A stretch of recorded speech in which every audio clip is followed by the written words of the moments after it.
علی عبادہ الذین اصطفیٰ اما بعد فاعوذ باللہ من الشیطان الرجیم بسم اللہ الرحمن الرحیم۔ نبی پاک پڑھیے صلی اللہ علیہ وآلہ وسلم کا یہ فرمان مبارک صحیح بخاری شریف صفحہ 428 پر آ رہا ہے کہ ما منکم من احد الا وقد وکل به قرینہ من الجن، فرمایا تم میں سے ہر شخص کے ساتھ اس کا ساتھی جن یعنی شیطان مقرر کیا گیا ہے۔ تو ہر مسلمان کے ساتھ کیا مقرر کیا گیا جی؟ شیطان۔ جب حضور پاک پڑھیے صلی اللہ علیہ وآلہ وسلم نے یہ فرمایا تو ہاں ہمارے نبی کریم پڑھیے صلی اللہ علیہ وسلم نے جب یہ بات بیان کی تو سیدہ عائشہ بیان کرتی ہیں کہ ایک رات رسول پاک صلی اللہ علیہ وسلم میرے حجرے سے باہر تشریف لے گئے۔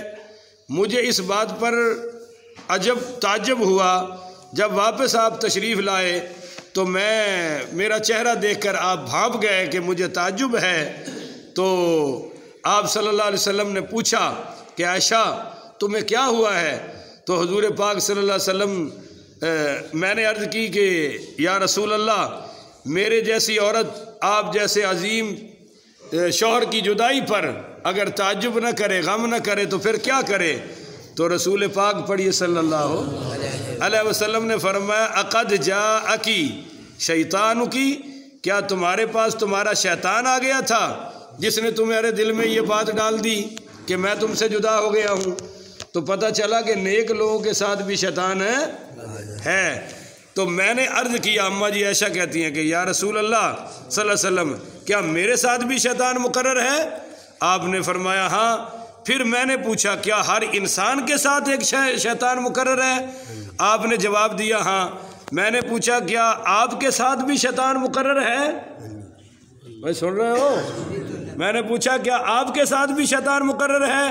تو آپ صلی اللہ علیہ وسلم نے فرمایا نعم ولیکن ربی اعانی علیہ حتی اسلم، ہاں لیکن میرے ساتھ جو شیطان لگا ہوا ہے وہ میری بارگاہ میں آ کر مسلمان ہو گیا ہے۔ سبحان اللہ۔ وہ مجھے خیر کے سوا کوئی بات کہہ سکتا وَإِيَّايَ، مسلم شریف کی حدیث میں آ رہا ہے وَإِيَّايَ إِلَّا أَنَّ اللَّهَ أَعَانَنِي عَلَيْهِ فَأَسْلَمَ، کہ میرے ساتھ بھی شیطان مقرر ہے لیکن اللہ نے اس کے خلاف میری مدد کی کہ فَأَسْلَمَ، اس کو مسلمان کر دیا ہے۔ فَلَا يَأْمُرُنِي إِلَّا بِخَيْرٍ، اب میرے ساتھ جو لگا ہوا ہے چونکہ وہ مسلمان ہو چکا ہے تو وہ مجھے جب بھی کوئی بات کہتا ہے تو خیر کی بات کہتا ہے۔ سبحان اللہ۔ تو پتہ چلا بھائی جہاں حضور پاک پڑھیے صلی اللہ علیہ وآلہ وسلم موجود ہوں وہاں شیطان نہیں ہوتا۔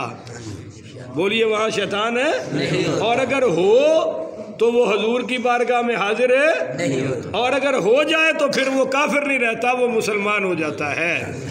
والذی نفس محمد فی یدہ، آپ نے فرمایا اس ذات کی قسم جس کے ہاتھ میں محمد کی جان ہے، الا احدکم یومن ولا یرانی، تم پر ایک دن ایسا بھی آئے گا کہ کوئی مجھے نہیں دیکھ سکے گا، یعنی میں پردہ کر جاؤں گا۔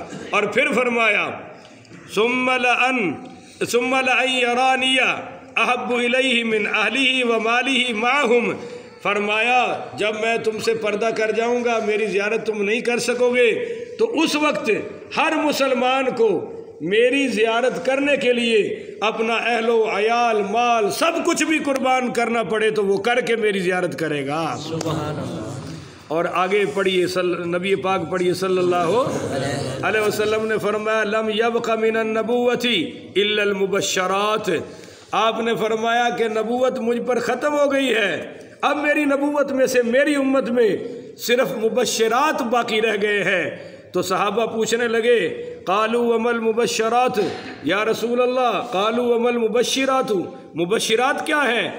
آپ نے فرمایا الرؤیا الصالحہ، نیک خواب، جس کو بھی نیک خواب آئے تو یہ میری نبوت کا 46واں حصہ ہے جو قیامت تک میری امت میں جاری رہے گا۔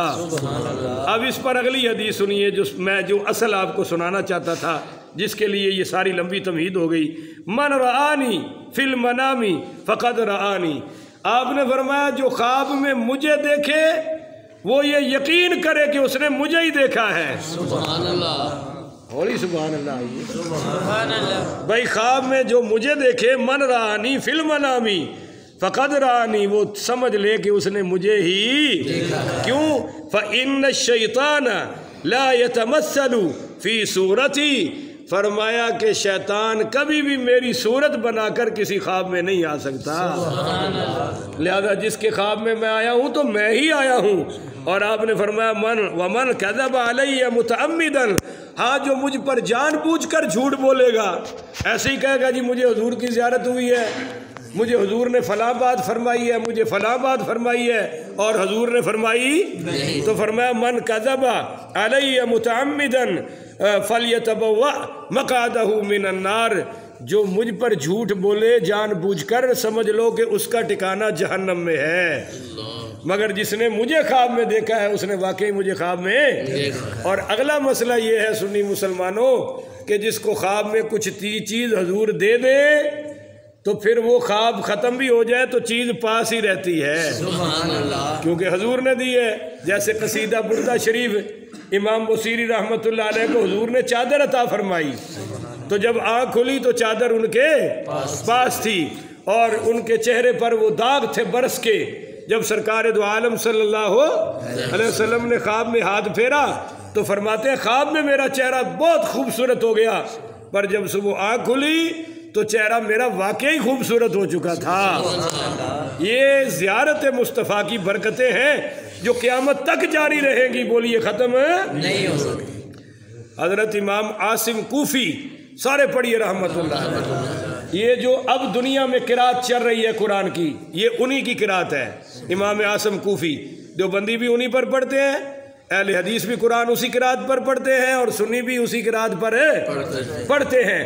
ویسے کہتے ہیں جی تقلید حرام ہے اہل حدیث سے، مگر قرآن پڑھنے میں سب انہی کی طرز پر ان کے منہ سے خوشبو آتی تھی.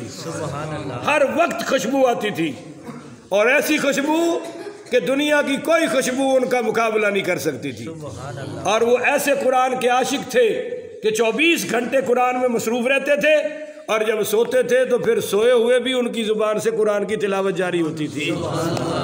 تو شاگرد جو سبق سنانے آتے تھے تو خوشبو کے حلے آتے تھے، تو کہنے لگے استاد جی یہ خوشبو آپ کون سی لگاتے ہیں، کوئی لاچی واچی بھی نہیں کھاتے، کہاں سے آتی ہے؟ تو پہلے تو ٹالتے رہے، مگر مدرسے نے منڈے تو بھی اللہ بچائے تو پیچھے ہی پہ گئے. استاد جی دسو نہ کم کی ہے. تو ایک دن فرمانے لگے بھی تم لگتا ہے اس سے باز نہیں آؤ گے، مجھے بتانا ہی پڑے گا. کہنے لگے میں 24 گھنٹے چونکہ قرآن پاک کی تلاوت میں مصروف رہتا ہوں، ایک رات میں خواب میں سویا تو سرکار دو جہاں کی زیارت نصیب ہو گئی. تو نبی پاک شاہ الولاق صلی اللہ علیہ وآلہ وسلم نے فرمایا قاری عاصم ذرا مجھے بھی تو قرآن سنا، مجھے بھی قرآن سنا. کہتے ہیں میں نے جب حضور کو قرآن سنایا تو سرکار نے میرے یہاں ہونٹوں پہ بوسہ لے لیا. وہ خواب میں جب سے حضور نے بوسہ لیا ہے تب سے جب سے آنکھ کھلی ہے خوشبو ہی خوشبو جاری ہے.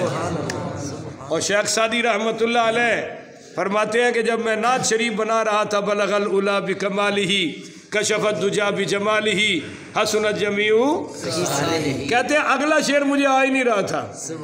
2-3 دن میں بڑا پریشان رہا، بھائی اس وزن کا شعر ہونا چاہیے. کہتے ہیں پھر میں جب چوتھے دن سویا تو خواب میں سرکار کا دیدار نصیب ہو گیا. تو آپ نے مجھ سے خواب میں پوچھا سعدی پریشان ہو؟ میں نے کہا یا رسول اللہ میں بہت پریشان ہوں، آپ کی شان اقدس میں نعت بنا رہا ہوں تو ایک اگلا مصرع نہیں مل رہا. فرمایا سناؤ نا کون سی نعت ہے. تو کہتے ہیں میں نے خواب میں سرکار دو جہاں کو سنایا کہ بلغ العلا بکمالہ کشف الدجا بجمالہ حسن الجمیع. کہتے ہیں میں یہاں رک گیا تو اگلا شعر حضور نے عطا فرمایا. آپ نے فرمایا پڑھنا صلو علیہ وآلہ. سبحان اللہ. تو کہتے ہیں جب میں صبح اٹھا تو وہ مجھے یاد تھا. بولیے وہ مجھے یاد تھا. ہاں جی. اللہ تعالی ہمیں بھی بھائی یہ مقام عطا فرمائے. اس کے لیے زیادہ سے زیادہ تلاوت قرآن کریں، درود شریف پڑھیں، انشاءاللہ سب پہ کرم ہو سکتا ہے. اللہ عطا فرمائے. آمین. آخر ودعوانا الحمدللہ رب العالمین.